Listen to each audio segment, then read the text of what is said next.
We'll start then with the FA decision. They finally made their decision on Joey yesterday. Have you spoken to him? Yeah, of course. And what was said between you? Can you reveal? Just what he said himself. He's, you know, he feels it's a bit harsh. Obviously, you know, I've made it clear all along. It's something that was before he came back in with us, but he has been a good part of what we do here again. Yeah, he's disappointed, of course, and we're disappointed for him. We equally feel it is a bit harsh. Only for the reason, you know, in my lifetime when I look, but I don't know how you balance all these different things that have happened in football. But, you know, one of the most obvious that springs to mind when I was a younger man was the legend that is Eric Cantona, kung fu kicking someone. I think he got 9-month ban. You know, you are looking at someone, although I must make it clear, we know the rules. Don't gamble on football when you're in football, simple as that. So I must make that clear, and he knows that. But when you think the FA made it quite clear that there's no intent on anything other than his own personal gambling, and they've made that clear, his integrity is intact. Nothing about trying to change games or any of that, or consortium betting, just his own personal situation. Then you think, well, 18 months seems a long time to me, in lieu of some of the things I've seen in the game. But, you know, the FA, we understand their role, we respect their decision, we have to. The good side of it in the bigger picture of the sport, I personally hope and I think is they're obviously showing strength of these individual decisions. I can only presume they're going to move on to the cheating in the game, which I've spoken about for a year now, probably 2 years, which is, you know, a level when it needs to be sorted out. Constant diving, constant feigning of injury, constant falling to the floor. It needs to be sorted out. So if they're going to look at these individual cases, which they are doing rightly so, then I'm sure they'll next move on to the bigger picture and the greater good of the game, along with the powers that be at the Premier League and the Football League, of course. Joey has openly spoken about his addiction to gambling. How much of a problem is it, do you feel, for players in the game?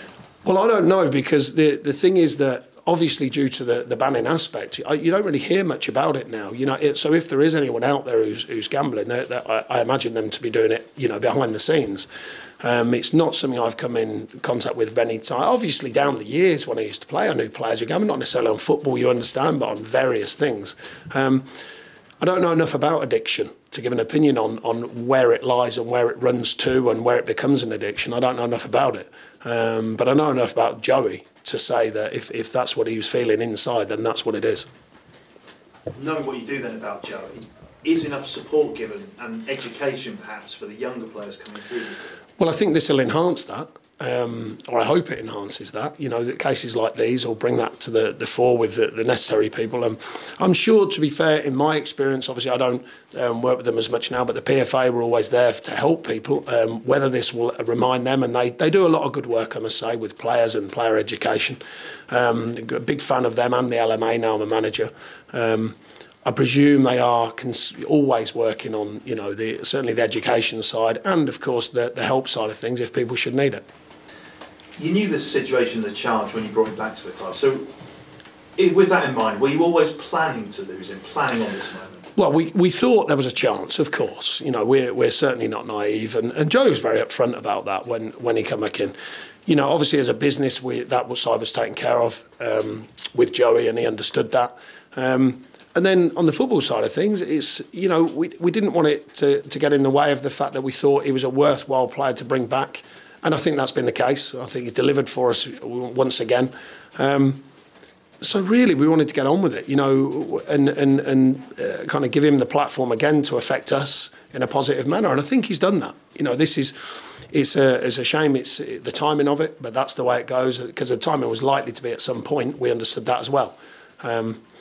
But we move forward, you know, as a purely on the football side of things, it's another opportunity for someone else to come into the team and deliver performances. So we'll look forward to that. And on the football side of things, how does it affect your chances of staying in the Premier League, losing a player of his calibre? Oh, well, we'll see, because I've been I'm long enough in the tooth in football to know that, you know, all players are important. It's not about one player, and I think we've got some very good players here. So as I suggested, it's another opportunity for another player to come in and be effective for us. So, you know, I'm certainly not overthinking that because I believe in all the players here.